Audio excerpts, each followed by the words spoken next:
नमस्कार, मैं शिल्पा मेहता राजस्थान का इतिहास के प्रथम पेपर के बारे में आज आपसे चर्चा करूंगी।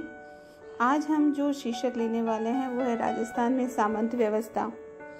सामंत पद्धति एक प्रकार की सामाजिक राजनीतिक व्यवस्था का रूप थी जिसमें नेता के रूप में एक राजा रहता था और उसके साथ अपने कुल के वंशज या अन्य राजपूत कुल उसके साथी या सहयोगी के रूप में रहते थे जो सामंत कहलाते थे। राजस्थान में सामंत जो व्यवस्था है उसकी अपनी अलग विशेषताएं थी। उनमें कुछ प्रमुख विशेषताओं में पहली आती है समानता पर आधारित। राजस्थान की सामंत पद्धति समानता के सिद्धांत पर आधारित थी। यहाँ राजा व सामंतों के संबंध दास व स्वामी के सिद्धांत पर आधारित न होकर समानता के आधार पर आधारित थे। सामंतों का राजा के साथ रक्त संबंध भी देखा गया है। राजस्थान के अधिकांश सामंतों का संबंध उनके राजा से रक्त का होता था। उन्हें जागीर इसलिए दी जाती थी कि वे राजा के भाई बंधु या संबंधी ही होते थे। इनके अलावा कुछ ऐसे ही सामंत होते थे जिन्हें राजा उनकी वीरता तथा धार्मिक निष्ठा के कारण जागीर प्रदान करता था, इसलिए वे अपने राजा की सुरक्षा के लिए मर मिटना अपना कर्तव्य समझते थे। अन्य सामंत राजा को अपने ही कुल का एक सदस्य मानते थे। सामंती व्यवस्था का उत्थान व पतन एवं उनका राजाओं के साथ होना। राजस्थान के नरेशों के उत्थान का इतिहास वहां के सामंतों के उत्कर्ष का इतिहास है। इसी प्रकार उनका पतन भी राजाओं के साथ ही हुआ है। राजस्थान में राजा और उसके सामंतों के बीच शक्ति की प्रतिद्वंद्विता बहुत कम देखी गई है। ये सब सामंत अपने राजा के स्वामी भक्त हुआ करते थे। सामंतों के हम विभिन्न प्रकार देखते हैं। अलग अलग जगह पर हमें उनके अलग अलग नाम प्राप्त होते हैं। राजाओं ने अपनी आर्थिक दशा में सुधार करने हेतु सामंतों पर अनेक लाग लगा दी थी। जब सामंत की मृत्यु पर उसका पुत्र जागीर का भार संभालता तो उसे राजा को रेख देनी पड़ती थी। इसके अलावा राजा से हुक्मनामा प्राप्त करने व न्योत के रूप में भी राजा को पर्याप्त धनराशि देनी पड़ती थी। मुगल प्रशासन के प्रभाव के परिणाम स्वरूप रेख अर्थात राजस्व की राशि निर्धारित की जाने लगी और रेख के आधार पर ही नरेश अपने सामंतों से सेवा लेने लगे।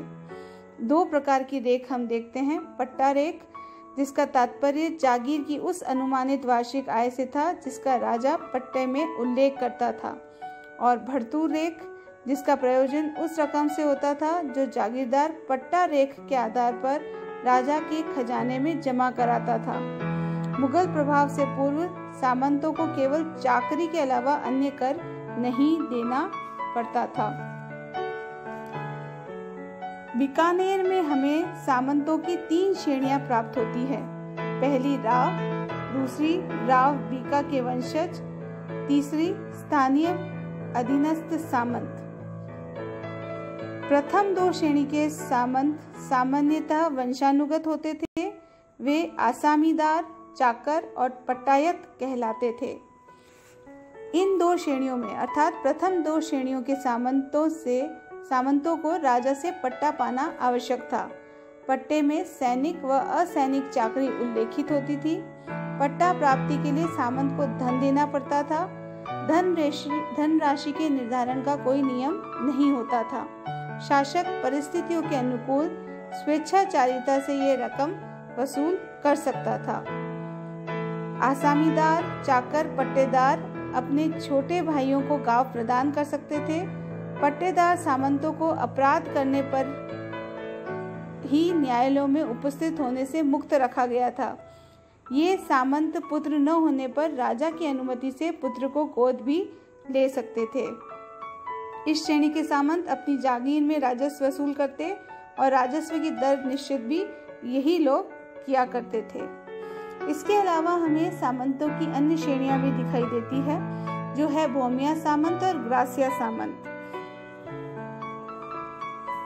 सामंतों की इन दोनों श्रेणियों में ब्राह्मण और ग्रास्य सामंत भी सामंतों की श्रेणी में गिने जाते हैं।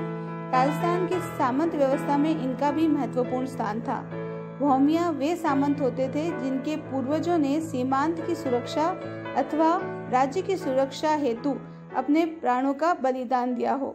राजा उनकी इस विशिष्ट सैनिक सेवा करने के उपलक्ष्य में पट्टा व सनद देते थे और इससे भूमियां उस भूमि की उपज का उपभोग कर सकते थे। भूमियों को जो भूमि जागीर में दी जाती थी वह बेदखल नहीं की जा सकती थी। रेख के नाम पर उन्हें नाम मात्र की ही धनराशि देनी पड़ती थी।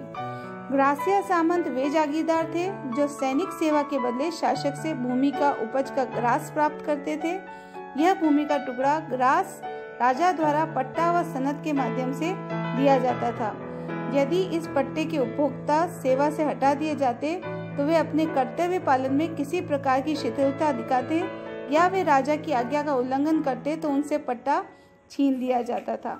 इस प्रकार हम देखते